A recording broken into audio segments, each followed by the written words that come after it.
Hello everyone, it's time for another flipped video lesson. Today we're going to talk about proportions. So make sure you have something to write with and you have your notes from class today.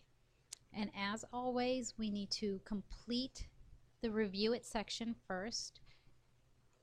Make sure that you complete everything because we will use some of that information later on.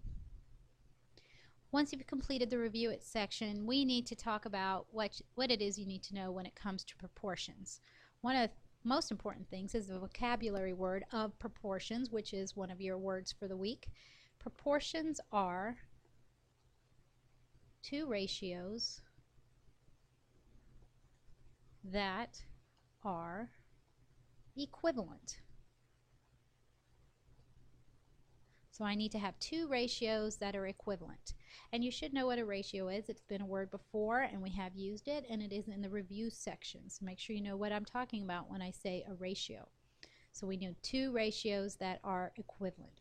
When we find two ratios that are equivalent, we can also say those ratios are proportional.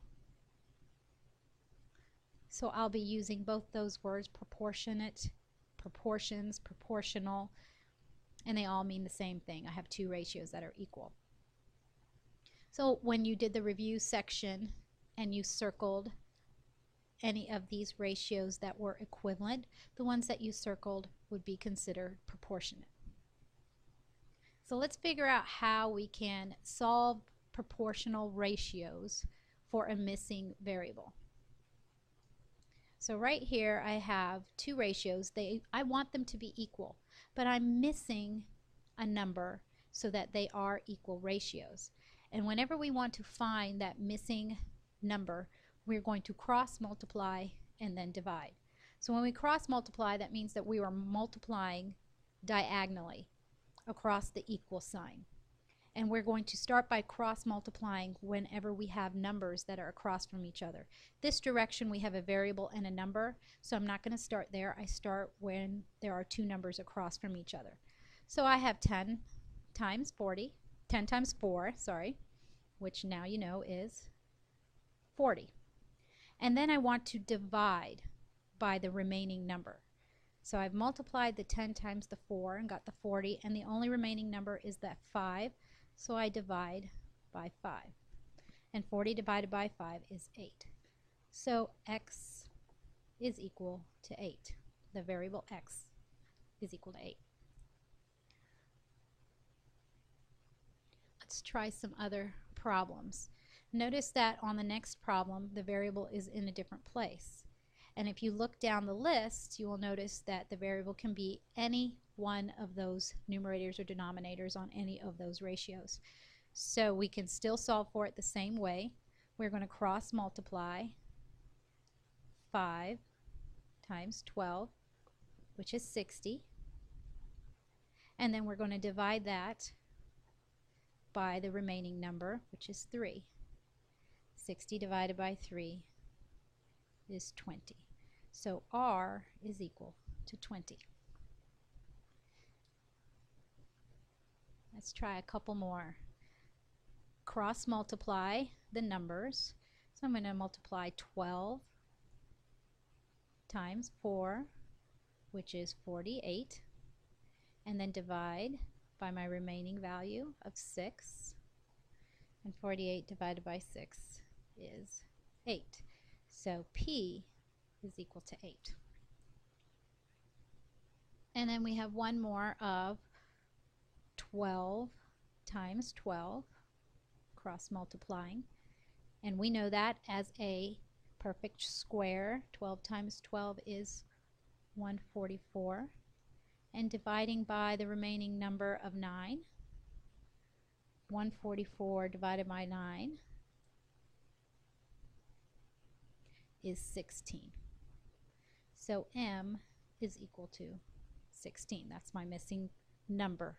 So whenever you find those missing values, that's the only value that I can put in all of those ratios so that they are proportionate. So now let's turn to the next page. And we're going to use proportions in word problems. Whenever we do word problems, we have three things that we need to think about when we are setting up the proportions. First, you want to write the first ratio for the known comparison. What that means is you're going to have numbers that you can automatically use as a fraction, and you can compare them to one another. Then we write the second ratio using a variable for that missing information. So they're going to look like the problems that we did on the first page, where the ratios have a missing number. Okay? What's most important is we want to make sure when we set up that second ratio that the units of measure right here are the same place for each ratio. We'll talk about that in a little more and you'll understand it. Then we just solve for that variable the same way we did previously. So let's look at the first problem, and we're going to follow the steps. I can buy 6 apples for $3. How many apples can I buy for $9? Well, looking at those problems, I have apples to dollars. So that's one of the things I need to know is what is my comparison? My comparison is apples to dollars. So let's change that into a ratio with our known information. Well, I know I can get 6 apples for $3, so I can have 6 to 3. That's my first ratio. And I want to set it equal.